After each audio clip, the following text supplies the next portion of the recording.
Hello, everybody. This is Alyssa from Ink Arts and Crafts, and today we are here for my WIP and chat. So WIP stands for work in progress. Chat, well, we're going to sit here. We're going to chat a little bit about my week, what I've been up to, all of that fun stuff. Today, I'm actually mixing it up a little bit.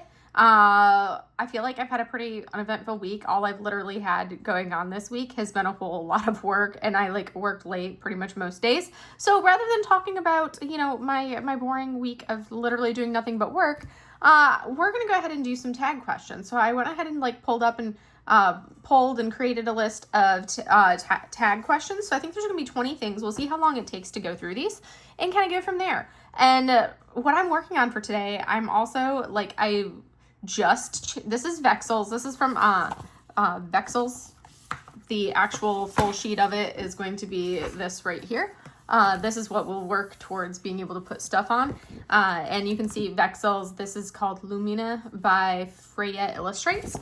So these I purchased from Pixels. I have now, in case you've wondered what I'm doing here, I actually just literally just this week realized when I was working on this large canvas Vexyl or pixel that I have, this large canvas pixel that I have right here, which you can see goes all the way up there. It's a pretty big size.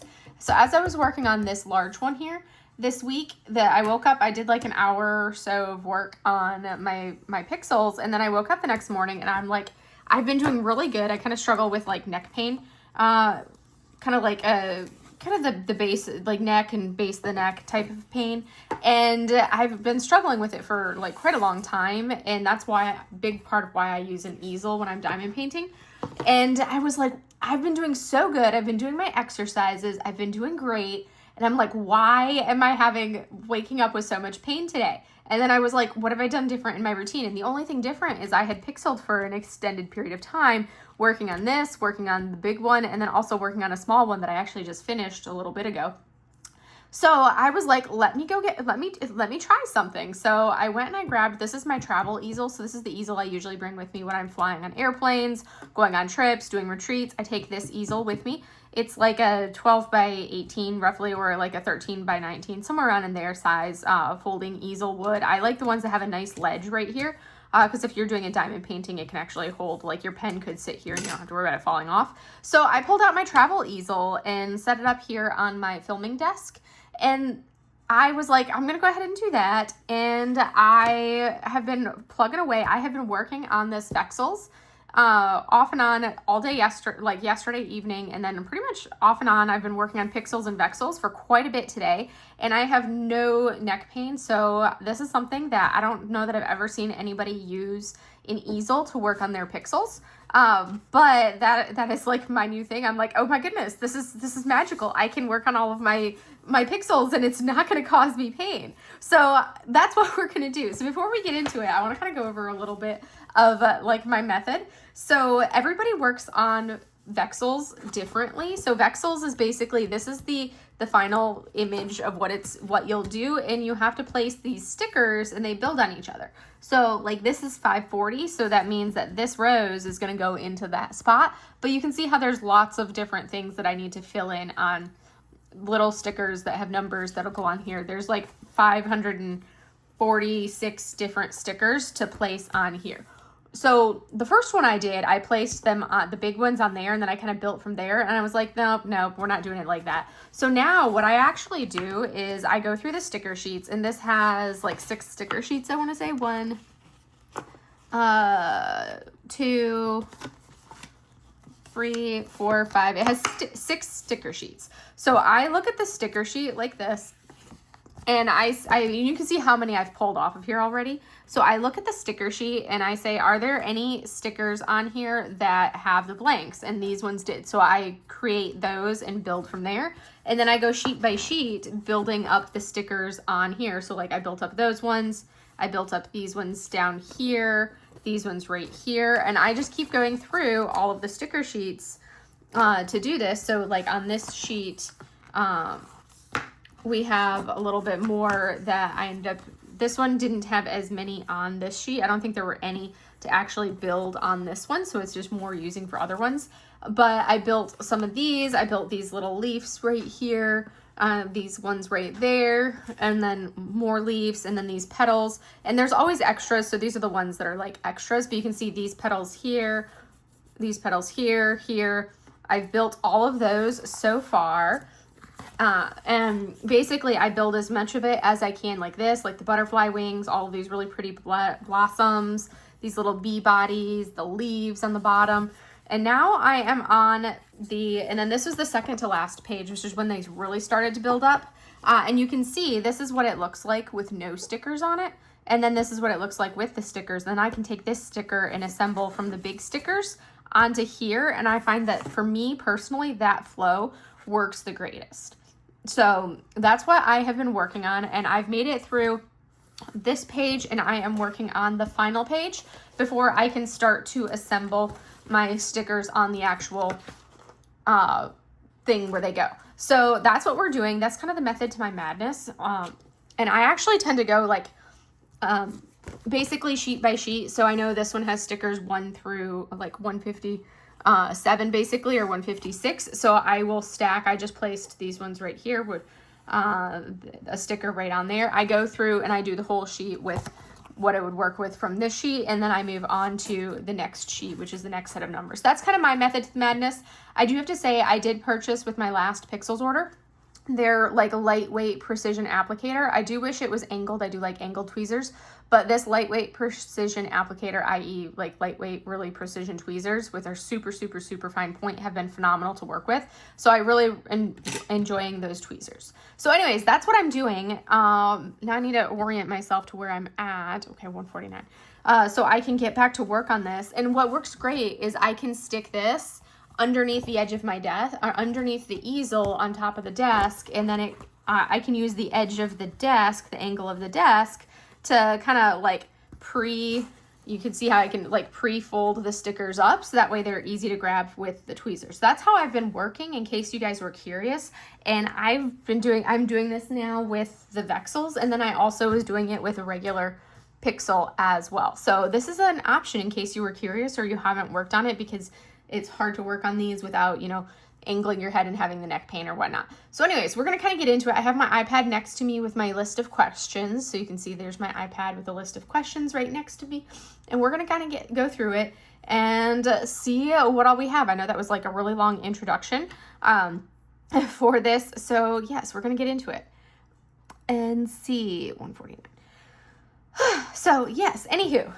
All right, so some of our first questions, I kind of wanted a little bit of a different set of questions, not the standard normal ones that I've always heard. So, and they're not necessarily going to be in like the same order for these questions, because you always hear like, how long have you been diamond painting? Do you prefer rounds versus squares? Those are like all really great questions to do.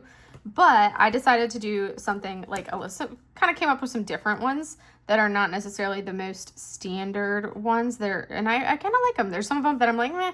And then others I'm like, okay, that's a great question. So anyways, first up, we're going to talk, we have them into like 4 different categories. The first one is habits and routine. That's going to be our first category.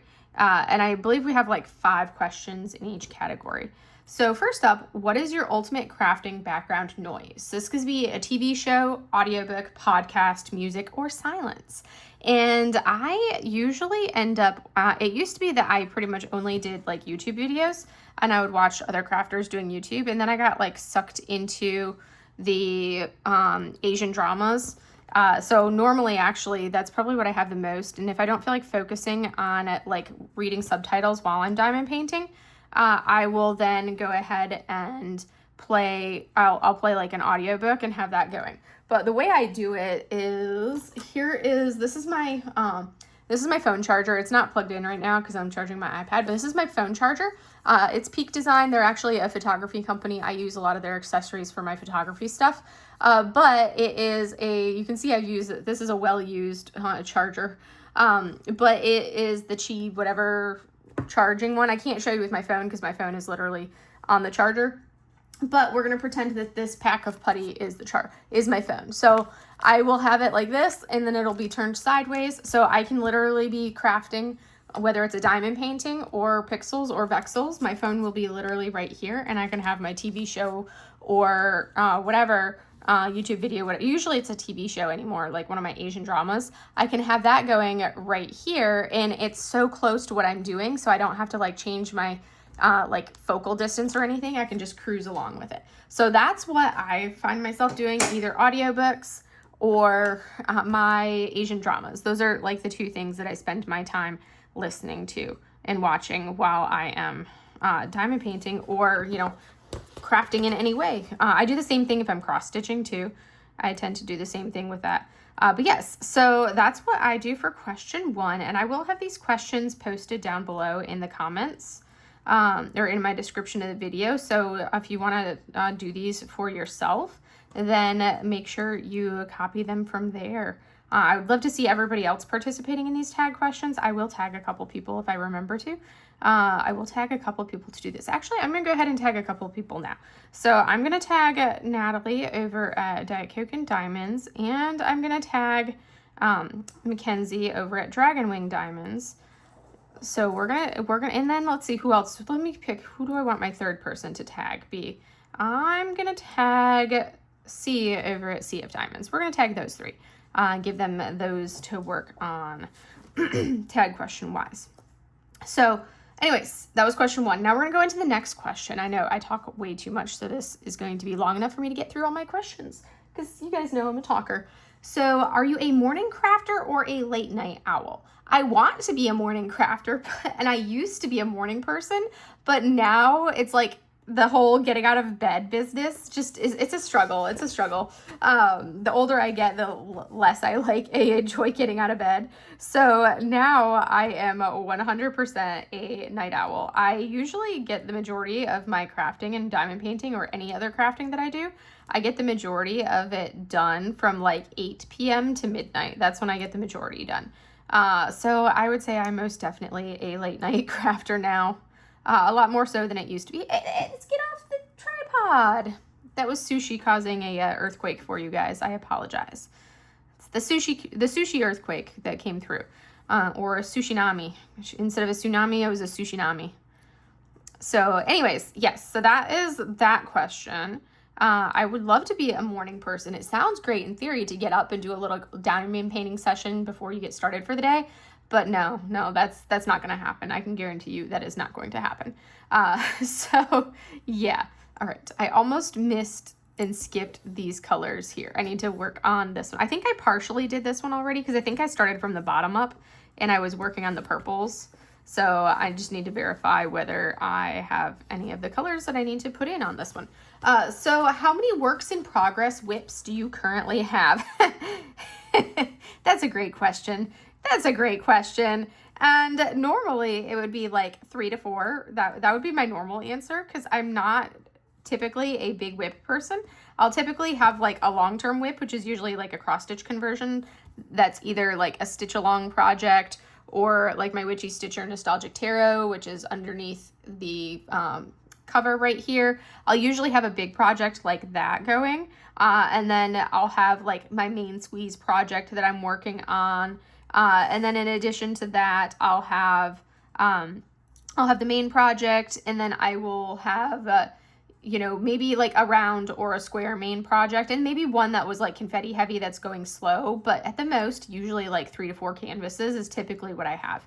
Right now, however, I 100% am blaming Nicole for Shire Shenanigans for this, but right now, I currently have, I'm doing the 26 for 26 challenge, where you basically put drills on 26 canvases and with a goal of trying, if you have the storage, of trying to get to the point where you have 26 active WIPs going.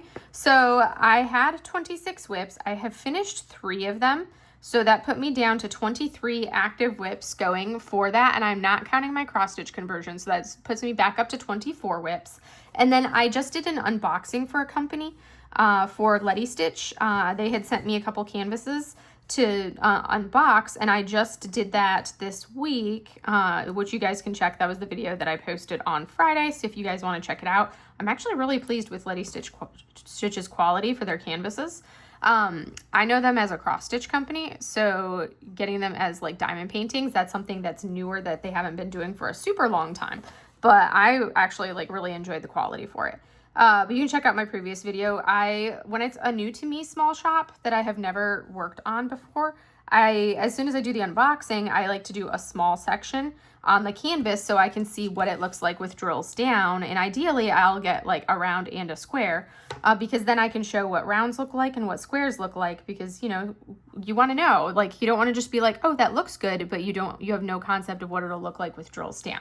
So I like to place drills down on the canvas. So now I didn't kit them up, but I did place drills on them. So now I have 2 more whips. So that puts me at 26 whips now, which, yeah, 26 active whips. It's a little on the mind-blowing side for me, because that is not something that I do, is have that many whips. But yeah, I currently have 26 whips. Yeah. Whew. Crazy. Anyways, and I'm 100%, it is all Nicole. It is all on her. She's the instigator for the 26 whips. We're going to go with 2. We're going to go with 2 there. I don't have enough stickers to place on literally all of them. So I'm going to do like 2, 2, and 2 for this one. And this one, I like to do all of the color of the sticker that I have before I move on to another sticker, so that way it's completely used. All right, so next question, other than the chaos of my 26 whips, what is the longest break you have ever taken from this hobby? So that's something that when I get like a hyper focus, usually my hyper focus stays. It doesn't really go away. So I started diamond painting in like March, April of 2023, and I've been diamond painting ever since. Like, I think the most of a break that I've taken since then was maybe like a week. And that would be more because I would be traveling or gone, that type of thing, and not able to actually put drills on canvas. But yeah, literally, I would say the longest break I've had has been a week since I started diamond painting.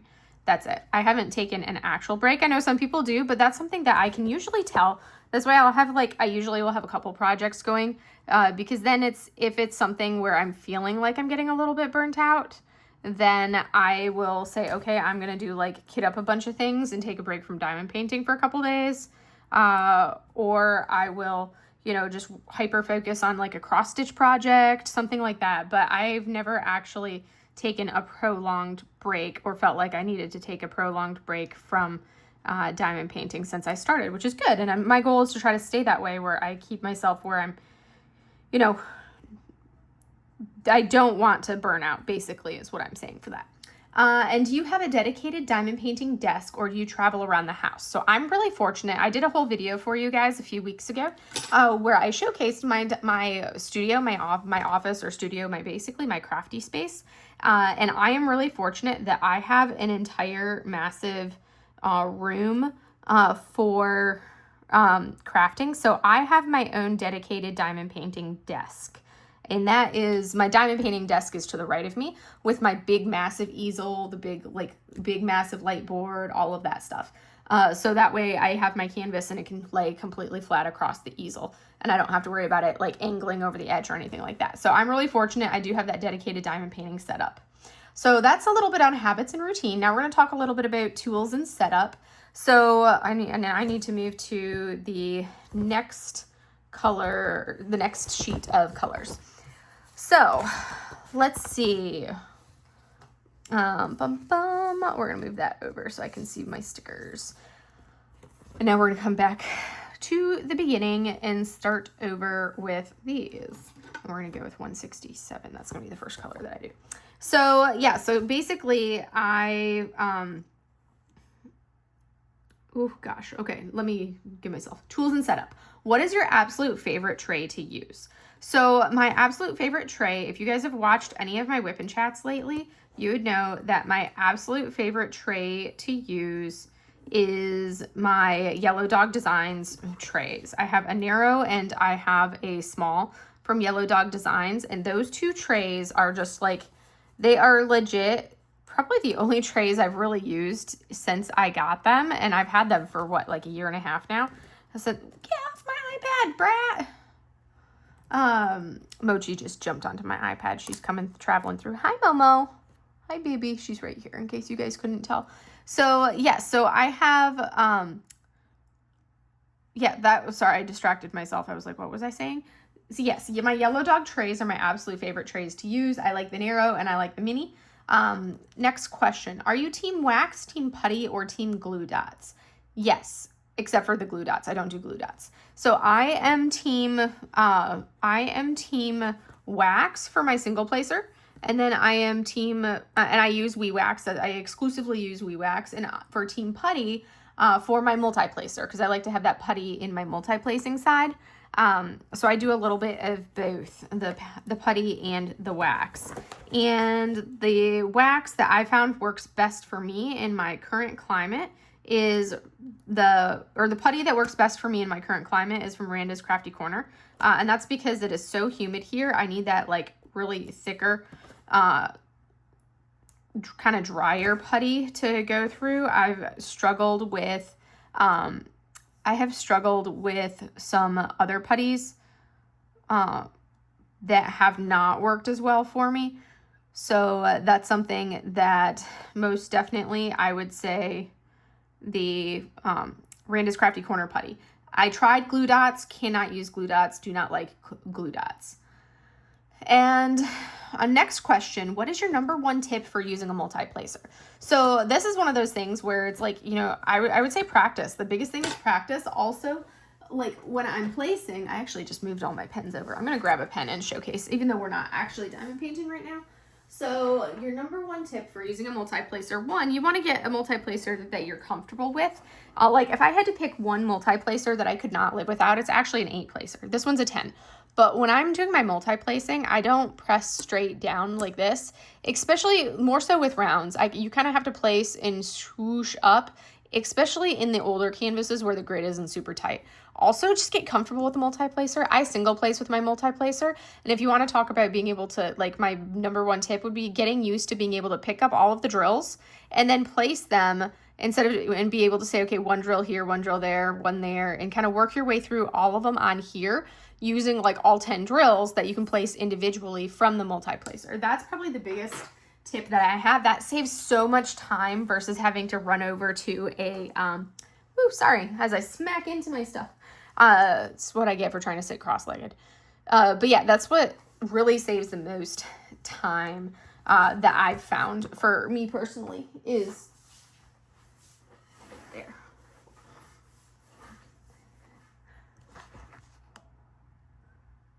All right, I should be done smacking into things now.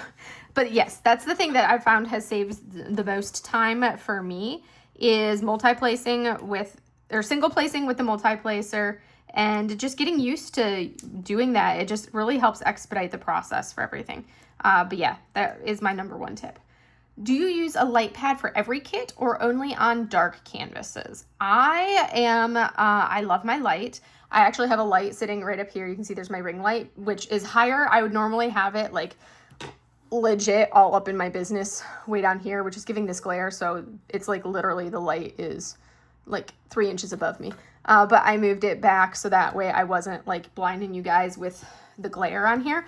But I love my light. So I use a light pad on every single canvas. It is a non-negotiable. I use it on every single canvas. And then on top of that, I also like to have in addition to the light pad, I also do a desk light that kind of on each side of my desk to shine light into like where my hands are and what I'm using. And it doesn't matter how dark or light the kit is, I do that on all of them. So yeah, 236, that's the color that we're on to. Mochi, what are you doing? You're just causing issues, girlfriend. She's like, mom. Next question. What is your favorite brand or scent of crafting wax? Ooh, what is my favorite brand of wax? Because this is specifically asking about wax. If you don't use wax, you could use your favorite brand or scent of whatever your, if you don't use wax, choose a putty. If you don't use putty, I think I need to actually, do I have all of those filled in?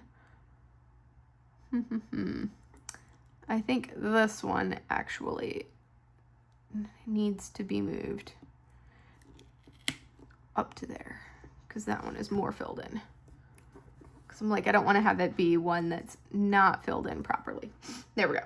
So, wait, what number was I on? 236. Okay, I have 3 more 236s to go. We're gonna go with right there. So, anyways, as I was saying, what is my, like, you basically, if you don't use wax, pick whatever it is that you use, like your favorite scent or brand of putty, whatever it may be. My favorite brand of wax is WE Wax. I found I really like the consistency. I like the quality of it. And my favorite scent of WE Wax, I would have to say, I have this like mahogany coconut that was made for me. It's like a mahogany coconut that that Laura made as a thank you for asking her to sponsor one of my events. And that is like, I think that one is hands down, I would have to say, is my all-time favorite. I do really, really, really like it. So that one I would say is my favorite scent. I love like those mahogany sandalwood type scents, but I also really love the coconut is such an amazing scent. I do love a good coconut scent. So yeah, that's my favorite scent and my favorite brand. So those were 5 questions on a little bit on like tools and setup. I could go way more into it, but I'm gonna stick with that. Keep it general. This one, canvas and drill choices. So the first question is going to be the typical, like, you know, everybody always wants to know squares versus rounds. So if you could choose only one drill type for the rest of your life, what would it be? For me, hands down, 100% rounds. I can do rounds all day long, every day, and be perfectly content. So it will always be rounds as my drill of choice. That, like, no questions asked, rounds are life for me. I will do squares. I will complain and grumble about squares. I don't mind squares when I'm doing like a small canvas, but if I'm doing a full-size canvas, I am like, ugh, I wish this was rounds. If I'm doing a massive canvas, I'm like, ugh, this is miserable. Why couldn't this have been a round? So I actually will choose to not buy a lot of canvases because they are massive squares and I don't enjoy massive squares. So that's definitely my thing. Rounds all day long, every day, rounds. Rounds are life for me. I'll do squares, but I will grumble and complain about it as I'm doing them. Rounds, I will do in a heartbeat with no questions asked. So next up, what is your ideal canvas size? So snack size, like under 30 by 40, mid-size, you know, like the 50 by 70, giants, like the 60 by 90s or 70 by 90s, or anything greater than that. What is your ideal canvas size? So for me personally, I love doing snack canvases. I have so much fun doing snack size canvases. They are so pleasant and enjoyable for me. That is probably my all-time favorite, is just doing the snackies. Yes, it's like I go through them super, super quickly. So like a 30 by 30, 20 by 20, all of these little tiny snacks. A mini canvas for me is anything that's less than 20 by 20 centimeters. So I would say snack size, you know, is going to be a 20 by 20 up to like the standard size, which would be like a 50 by 70. So the mid size, or like more of a standard size, is a 50 by 70. Realistically, I would say, like, as much as I love doing my snacks, I do really, really, really enjoy the 50 by 70 centimeter canvases. I feel like that is the perfect size point, whether it's rounds or squares. It's the perfect size point. I can usually knock out one of those in like 5 days or so. If it's a 50 by 70, I can knock one of those out pretty quickly. But those ones are my all-time favorite size, is a 50 by, that's my most enjoyable size to do, is a 50 by 70. I like to avoid at all costs the large, massive squares. I will do them if I have to, if it's an image that I love, like all my Yumeis. I have so many Yumeis that are massive squares. I will do them, and I'll complain about it the entire time. Like, I just bought that new Yume Breakthrough, which is, or Boundless is the new one. Boundless, I just bought the new Yume Boundless, and it is a behemoth. That thing is like almost as tall as me. It's huge. All right. So specials, ABs, so Aurora Borealis drills, fairy dust drills, or crystals. Which special sparkle do you love the most? My favorite special, because you can have ABs, you can have dust, you can have crystals, glitter, you can have crystal AB, you can have sparklers, bubbles. There's so many different types of specials that you can use. Hands down, 100% of the time, my all-time favorite is actually an AB. A lot of people give ABs all the hate, and it's like, I don't get the AB hate because I love them. Yeah, they can be annoying to place sometimes, but I just love the look that an AB gives a canvas. If I get a canvas and there are no ABs charted into it, I'm typically going to be adding ABs to it just because I love me a good AB in my canvases. I love the look it gives, the work that you're doing. I love the shine and the extra oomph and the extra sparkle. So I tend to add more ABs versus anything else to my canvases. I think we are finally done with these ones. And if you wonder why I'm not putting too many colors on here, that's because they always give you extra stickers. I place all of them down, but I found that, you know, if there's 3, you may only use 2 of these and not all 3 for a lot of these. Like here, I will probably use only 1 of these, which is why you see that there's colors on this one, but not so much on this one. Because if you run out, you're gonna place them all on this one and you only use that one on the actual canvas back here. So that's kind of like the specials question. 4th question in this category. Do you prefer canvas imagery that is hyper-realistic or abstract and cartoonish? It depends. I know that's really a non-answer, but I would have to say hands down, it really depends on what the image is. I'm not so, like, I'll do some like cartoony images. I have plenty in my hoard that are cartoony, but then I also have plenty that are like the hyper-realistic. I have some really gorgeous hyper-realistic landscapes. So yeah, it really depends on what the image is, because I will do a little bit of both. And with that, like, and I think realistically for me, my favorite canvas imagery, rather than being, you know, hyper realistic versus cartoonish, blah, blah, blah, blah, blah, I would say that it's going to be more of like the theme of the artwork. I guess you could say, like, hands down, my all-time favorite. Would you stop? No, we do not just put our paws on my easel, little brat child. Chaos Gremlin was like, I need to push my paws on the easel and try to knock it, because, you know, that's what she does. She causes chaos. So I would say, like, if you look at my hoard, I have every single Yume that has been released. And Yume doesn't do, her work is not necessarily hyper realistic, but it's not cartoonish, and it's not super abstract. It's kind of like an in-between gray area. And I would say hands down, Yume is my all-time favorite artist. I love doing Yume's work. So that's something that I would say, you know, if we look at it like that, it's not really like, doesn't fall into either category. I'm more about the image that I'm doing. Like, I can have a super cute, like, stack of sushi rolls on a plate and it'd be like, oh my gosh, I love it, and do it. Jeremiah Kettner definitely has the classic cartoonish type artwork, but very colorful. Then you get Yume with her more realism. The Thomas Kincaid seascapes, or really any seascape. I love a solid, you know, seascape. Even the hyper realistic or the more like abstract style, it doesn't matter. It's like, it's a seascape, I will do it. So I'm kind of a little bit of both. It's like, I would have to say my main styles would be Asian art. You'll see, and that's a very broad category, because that can be from like the kawaii stuff, which is the cutesy stuff. That can be the more like hyper realistic landscapes. That can be like Yume's art has very much a strong brush painting influence to it. So it really varies for that. There's like, I don't really go off of that. It's more, if you look at my artwork and what I have in my hoard, though, overarchingly, you would have to say that the majority of my work has an Asian influence to it in some way, shape, or form. The ones that I do the most, which holds from the fact that I also am a painter, and I do what's called Chinese brush painting. You'll also hear it referred to as like Japanese sumie, but I am a brush painting artist, which again, I think that's part of it. It's been something that I've always absolutely loved. Like, I've been a K-pop fan since, you know, 2006, before K-pop was popular, and like all of this big rage that you see nowadays with like BTS everywhere and all of this stuff. I was a K-pop fan way back in the day when you had to download songs on LimeWire and hope that you didn't get a virus on your computer and hope that you actually got the entire song.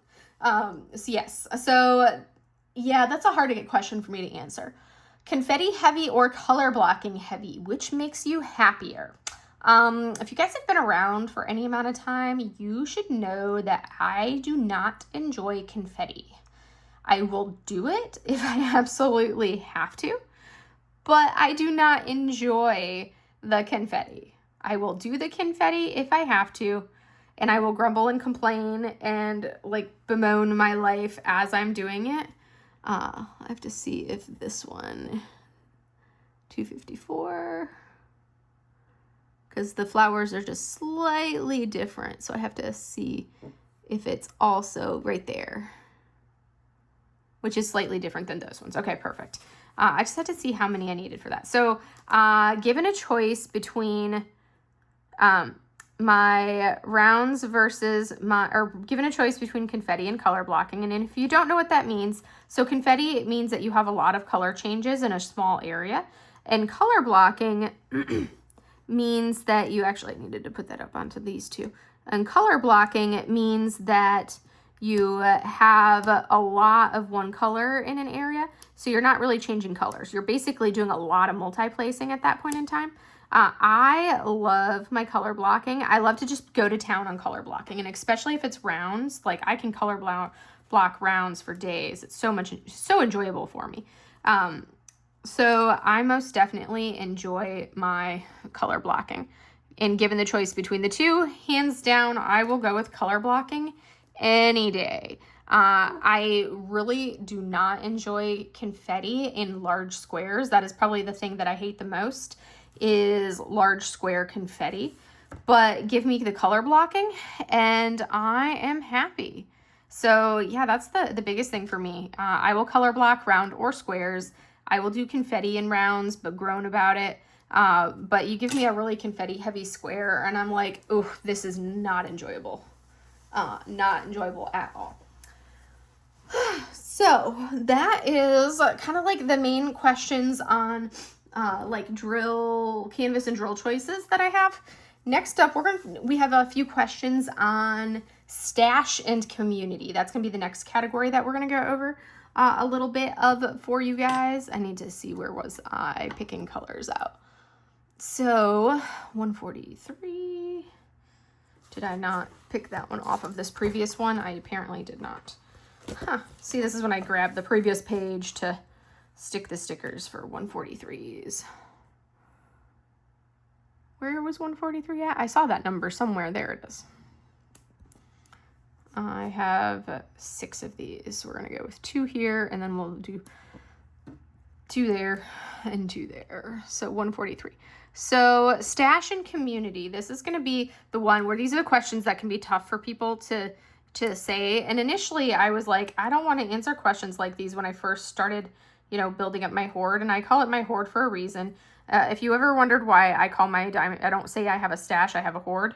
Well, that's because, if you think about it, dragons have hoards. So, but basically if you think about it, diamond painting is what? Diamonds, like little tiny diamonds.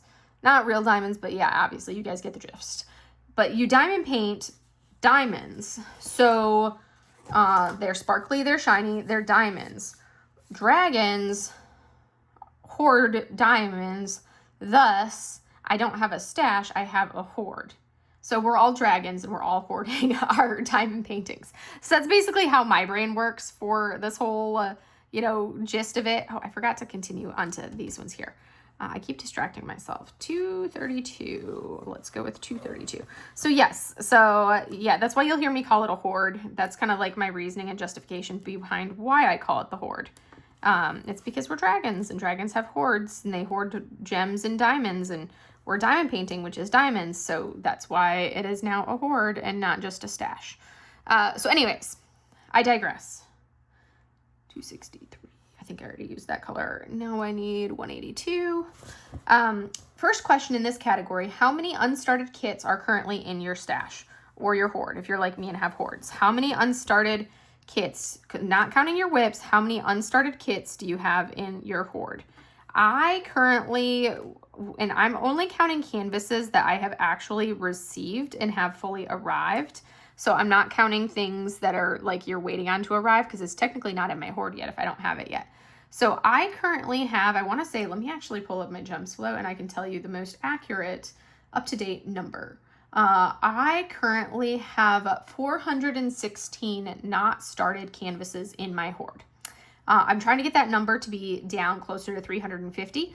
It's not going very fast. It will be nice when I finish like these 26 WIPs that I have going. That will really help to take my number down. But yes, I currently have 416 in the hoard, which is a lot. And like I said, I'm trying to downsize the hoard and make it a little bit smaller.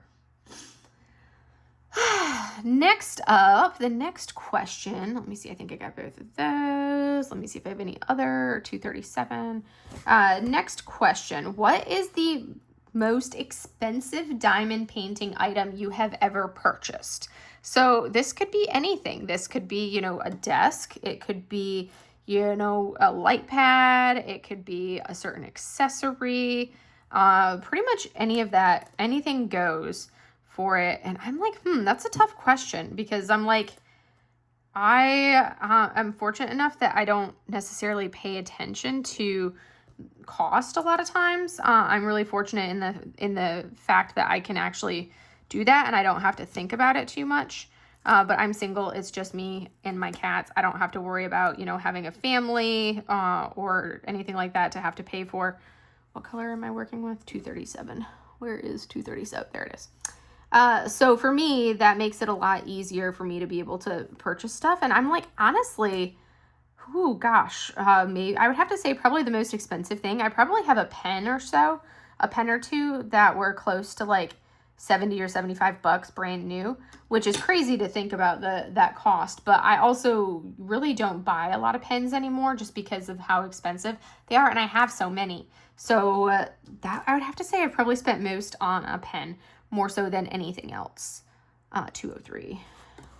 And I've been doing really good. I'm really proud of myself in the fact that I have not been buying a lot of pens lately. If you guys remember, you know, like a year ago, I was buying like multiple pens a week.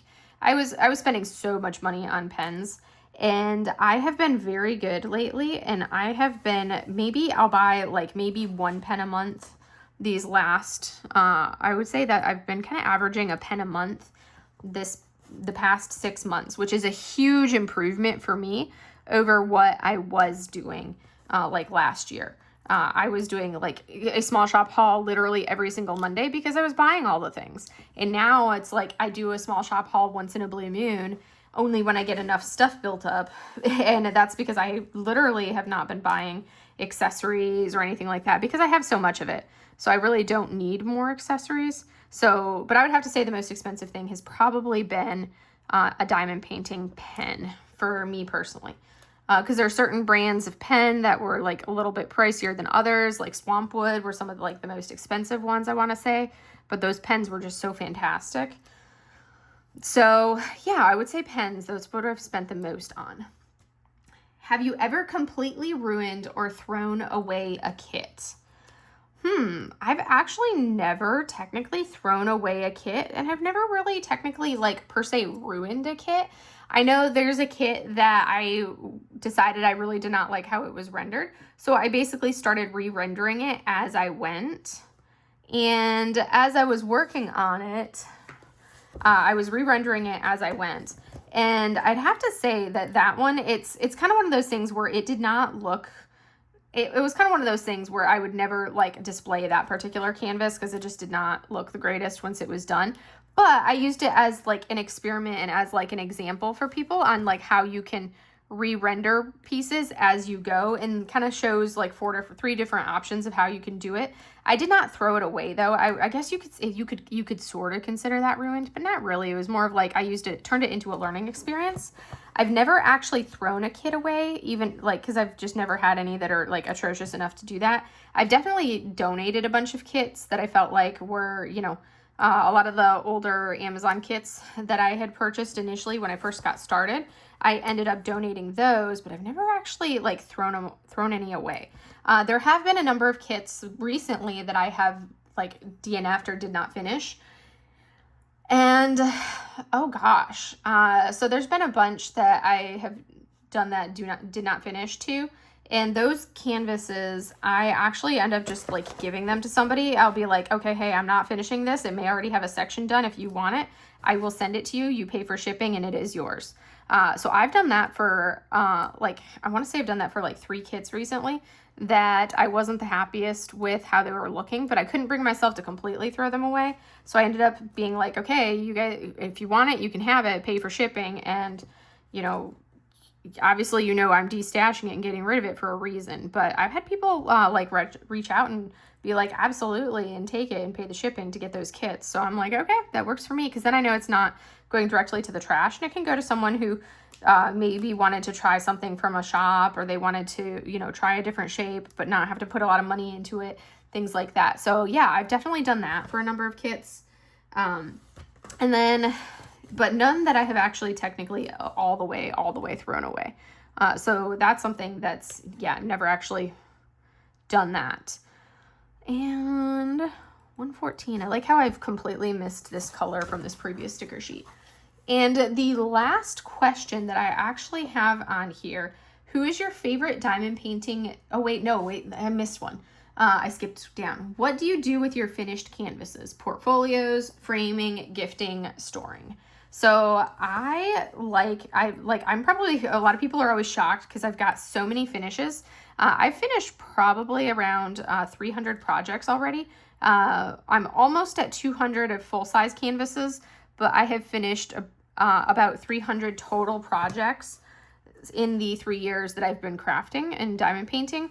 And like a lot of those finishes were like that 100 or so are like mini projects and paint gems, mini dazzles, things like that, because I count those separately, those mini projects.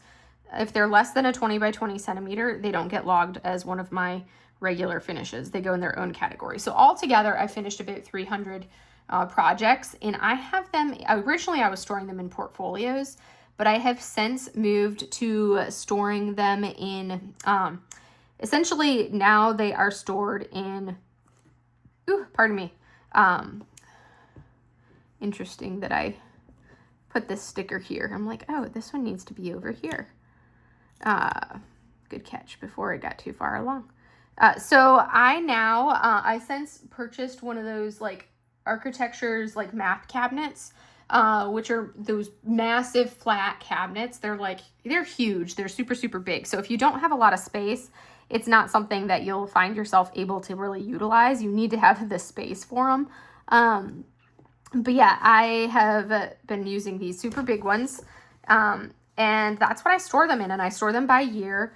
So, and for me, I like the look of having them like that. Like what color am I looking for? 191, okay. So I like being able to store them that way and have them flat, so that way they can just like go into the drawer for that year and take a look at what I've finished. But yes, I like that way of doing it. I found it's actually like the easiest to be able to go back through things. I used to do portfolios, but those portfolios get so heavy and big, and realistically, I'm never going to like move these massive, oh, I should probably move that one over. I'm never going to move these big things by myself. They're always going to be movers that'll be moving them for me. So I don't have to worry about that aspect of anything, of like trying to move them if I move or anything like that with these big cabinet drawers. So that's not something I have to worry about. But yeah, that's basically what I do. I have actually never actually like hung a diamond painting up to display. I have, a couple that I would like to, but I have not gotten around to actually doing anything with them. So yeah, that's kind of like, have not gotten around to any actual displaying of finishes, but maybe eventually I will have a couple. But I have limited wall space because I have so much artwork, because when I travel, I buy paintings and I buy artwork. So I have so much artwork on my walls that I don't really have a lot of wall space to be able to hang diamond paintings. I think the only space I would really have is actually in here in my craft room. This is the only one that I have not. I've got like a couple small things hung up on one wall, but I don't really have anything hung up in here. So this is like the one space that I would be able to actually hang things. The rest of the walls in my house are already covered in diamond paint, are already covered in paintings and artwork, so I wouldn't have any room for hanging things. So yeah, that's that one for you guys. Ooh, this is like this particular sticker sheet. The stickers are not well cut out, so you can see how they're not popping up when I do that. So I have to go in like from the side, and it's a lot more of a hassle to get these stickers out for this color that I'm doing. Let's see, I'm on what color? 339. So yes, and then the final question. So question number 20, I was going to say question 25. No, question number 20. Who is your favorite diamond painting content creator to watch? And that's a hard one. I don't necessarily have like one favorite diamond painting creator. I have a few diamond painting creators. Like I have a lot that I like to watch. I haven't been very good about like keeping up with watching lately, but some of my favorites, of course, Katie over at Diamonds and Washi. I want to say like the majority of us watch Katie at some point or another. So definitely I would say Katie. And then in addition to Katie, I also really enjoy doing, let's see, who else have I watched? Let me see, 339. I'm like, where does that one go? We'll do that one there. So definitely Diamonds and Washi. And then I also enjoy watching like Natalie, Diet Coke and Diamonds, Kate, Diamond Painting and Dr. Pepper. And then we've also got, in addition to them, you can also have, you know, like Tiffany, who is Diamonds at Tiffany's. We have Stealthy, the Stealthy Crafter, Nicole, Shire Shenanigans, Mackenzie, Dragon Wing Diamonds, and I'm totally going to forget a bunch of people that I do really enjoy watching. And there's a bunch of like newer ones where I'm like, I can never remember, I don't remember channel names the greatest, especially when it's people that I've interacted with. But, you know, we've got like, I think Rose Tinted Diamonds, and then of course, C over at Sea of Diamonds. I'm trying to think if there's anybody else I'm forgetting. Michaela, from Michaela Renee. There's a whole bunch of people. Those are like some of the main people that I watch. Of course, Laura, Anxiety Art Adventures. I do love Laura's channel. Laura is an absolute sweetheart. Love her to pieces. 353. But yeah, it's so hard because there's so many people that I enjoy watching, and it's hard to like list them all off because I don't have like one favorite. It's basically a lot of people that I like to watch. I just can't pick one favorite for that. So anyways, I think that was the final question that I had. And like I said, I already tagged people that I wanted to tag because otherwise I would forget by the time I get to this point. And let's see, other than that, really, if you want to participate and do these tag questions yourself, 100% jump on it. Do not wait to be tagged. Tag me in it so I can like see what your answers are because I love doing that. I love seeing what people answer for these things, but 100% absolutely tag me in it and use it. And you don't have to, you know, you don't have to wait for somebody to tag you to participate in the tag questions. That's one of the great things about tag questions is you can just say, I want to do this. This sounds fun. And you do the tag questions. Don't be like, oh, well, I haven't been tagged yet. I can't do it. That was something that when I first got diamond painting and like there was a tag question going around and it was kind of one of those things where I was like, I want to do this, but nobody's tagged me. And I waited so long before I finally did it.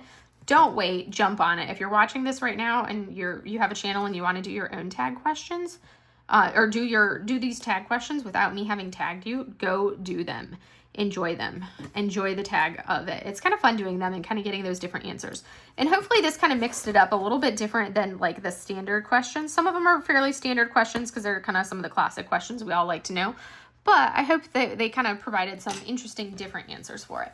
So as you can see, I'm a lot slower when I'm doing these while talking. It's a much slower. But you can see we did make some good progress over the course of the last like 45-ish minutes or so that I actually put stickers down. These are one of those things that is just kind of like relaxing and peaceful to just cruise along with these stickers. I'm really looking forward to being able to finish this sheet and then I can start placing on here. That's something I'm really looking forward to. I love the gold foil on these Vexyls. They are super fun. Yes, so that's basically what I have for you guys. I've got my current, so I've got this as a pixel whip.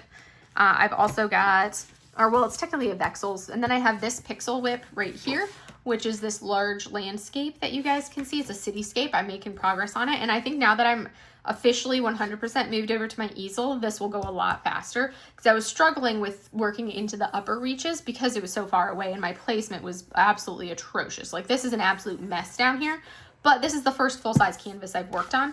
And then I did pull up, because, you know, sometimes you want a little bit of a variety and a color break. So I did pull out another one that I'm going to start too. I'll probably start it when I finish, as I'm like finish this page. I may pull this one out and start it, but this is going to be the Fire Horse. So this one is Floral Horse technically, but it's like Fire Floral Horse. And it's from the artist Cheval Floral, or well, no, the Cheval is the horse name. This is art by Kathy Chow. So that's what it's going to be. And I love being able to see like the canvas and then, you know, all of the stickers behind it. So this one's going to be a nice smaller size. So I'm looking forward to this. To be able to do that one. But yeah, I've got a couple whips going. I will have to pull out either a sticker or another, I don't know that I have any more landscape style ones. So like the little mini ones, the little collector cards, I don't have any more of those. But anyways, that is it. I know we've rambled quite a bit, but I hope you guys enjoyed these questions. And they are down below, so if you want to do these for yourself, go for it and do it. And I hope you guys enjoy this video. Have a great day, everybody. Bye!